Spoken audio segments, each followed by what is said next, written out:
Assalamualaikum warahmatullahi ta'ala wabarakatuh. Alhamdulillahirabbil alamin. Wassalatu wassalamu ala asrofil anbiya'i wal mursalin wa ala alihi wa ashabihi ajma'in. Asyhadu an la ilaha illallah wahdahu la syarikalah wa asyhadu anna Muhammadan abduhu wa rasuluhu la nabiyya ba'dah. Qala Allah ta'ala, bismillahirrahmanirrahim. Inna anzalnahu fi lailatul qadr wa ma adraka ma lailatul qadr.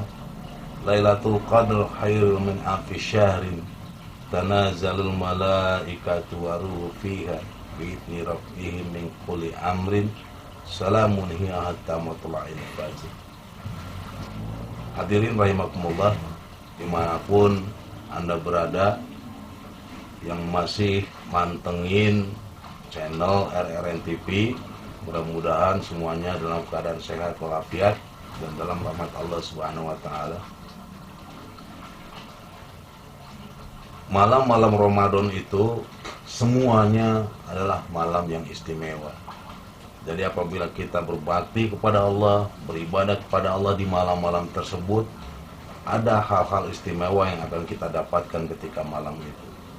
Nah, di antara malam-malam Ramadan yang istimewa itu, ada malam yang paling istimewa, yaitu di hari-hari akhir bulan Ramadan, yang sama-sama kita ketahui, yaitu malam Lailatul Qadar. Hadirin rahimakumullah, Rasulullah SAW menemui para sahabatnya ketika itu. Beliau bersabda bahwasanya, saya ingin mengabarkan kepada kalian, di antara malam-malam bulan Ramadan itu ada yang namanya malam Lailatul Qadar. Tapi apabila saya bahasakan ini, saya sampaikan ini, saya takut kalian hanya mengandalkan ibadah di satu malam ini saja. Tapi mudah-mudahan tidak seperti itu, dan mudah-mudahan kalian akan mendapat berkahnya. Beliau melanjutkan sabdanya, carilah Lailatul Qadar itu pada malam 21, 23, 25, 27 dan akhir malam Ramadan. Nah, beliau memberi ancang-ancang seperti itu, yang sehingga apabila kita mau ingin menunggu malam Lailatul Qadar, nah tunggulah malam 21, 23, 25, 27 atau malam akhir Ramadan. Nah, apa sih keistimewaan malam Lailatul Qadar itu yang sehingga ditunggu?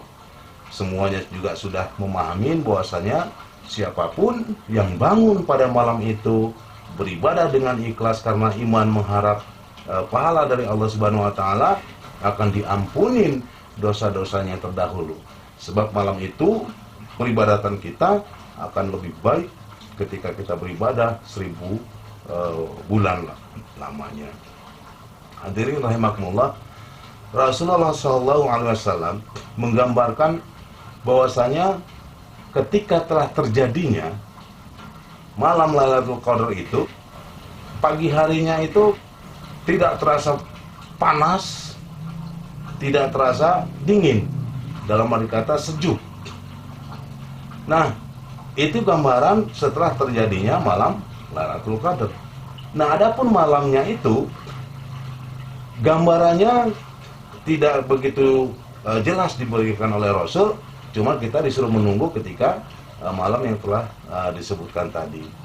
Hadirin rahimakumullah, dimanapun Anda berada, inilah gambaran yang disampaikan oleh baginda kita, ciri-ciri akhir atau ciri-ciri setelah datangnya Lailatul Qadar. Nah, beliau menyampaikan yang sudah kita pahamin, banyak juga yang telah menjelaskan bahwasanya ciri-cirinya seperti yang telah sampaikan barusan. Hadirin rahimakumullah, dimanapun Anda berada, ketika malam 21 Ramadan, 23 Ramadan, Rasulullah SAW keluar dari rumahnya menuju masjid. Beliau sholat sampai hampir mendekati dini hari, sampai waktunya sahur. Lalu ketika malam 24, beliau tidak keluar rumah, beliau tidak ke masjid. Nah, dari sini juga kita bisa mengambil gambaran bahwasanya Rasulullah Shallallahu Alaihi Wasallam ketika sholat tarawih itu bukan harus di dalam masjid. Apalagi sekarang kita di Indonesia masih terjadi banyaknya permasalahan yang sehingga banyak para ulama di Indonesia itu menyarankan kepada kita untuk sholat di rumah saja. Rasul juga seperti demikian, tidak setiap malam itu berjamaah ke dalam masjid. Lalu berikutnya ketika malam 24 tadi, Rasulullah Shallallahu Alaihi Wasallam tidak keluar. Nah, ketika malam 25-nya beliau keluar lagi. Beliau secara khusyuk dilihat oleh para sahabat, yaitu seperti menunggu malam Lailatul Qadar. Beliau sholat sampai jauh malam, sampai mendekati waktu sahur. Lalu ketika malam 26 beliau di rumah kembali, tidak keluar ke masjid. Nah, ketika malam 27 Rasulullah Shallallahu Alaihi Wasallam datang lagi ke masjid dan beliau beserta keluarganya semua dia dibawa. Istri-istri Nabi itu semuanya dibawa ke masjid.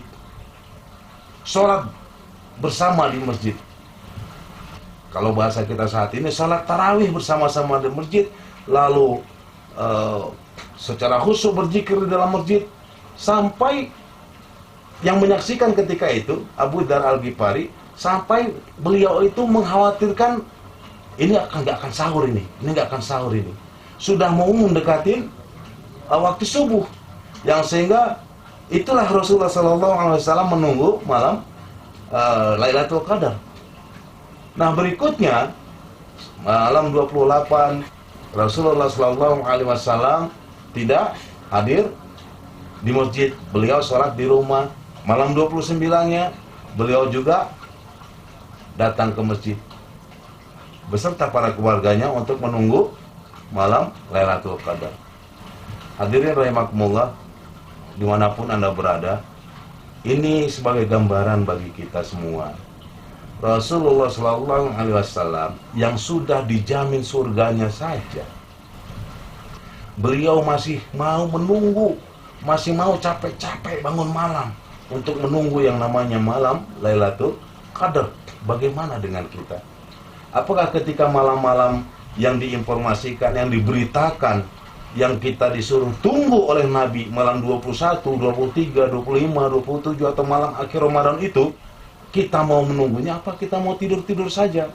Atau malah kita melakukan aktivitas-aktivitas yang tidak guna? Nabi saja mencontohkan, malah beliau mengajak keluarganya keluar dari rumahnya menuju masjid menunggu malam Lailatul Qadar. Inilah yang harus kita ambil, inilah yang harus kita contoh, inilah yang harus kita kerjakan untuk menunggu malam Lailatul Qadar. Bukan untuk andalan. Tadi juga Rasulullah SAW bersabda, aku takut ini malah untuk jadi andalan. Ketika malam-malam yang lain tidak sholat tarawih, ketika malam 21 dan selanjutnya tadi kita malah sholat tarawih hanya untuk menunggu malam Lailatul Qadar. Itu juga nggak cocok. Jadi dari awal malam Ramadan kita tingkatkan peribadahan kita. Tadi di awal-awal saya sebutkan, tiap malam Ramadan itu adalah malam istimewa. Ada malam yang teristimewa itu namanya malam Lailatul Qadar. Itulah yang harus kita cari. Nah, mudah-mudahan kita semuanya, hadirin rahimakumullah dimanapun Anda berada, kita semuanya mendapat malam Lailatul Qadar dan mendapat hikmah dari semua itu. Demikian, mudah-mudahan bermanfaat. Billahi taufiq wal hidayah. Assalamualaikum warahmatullahi taala wabarakatuh.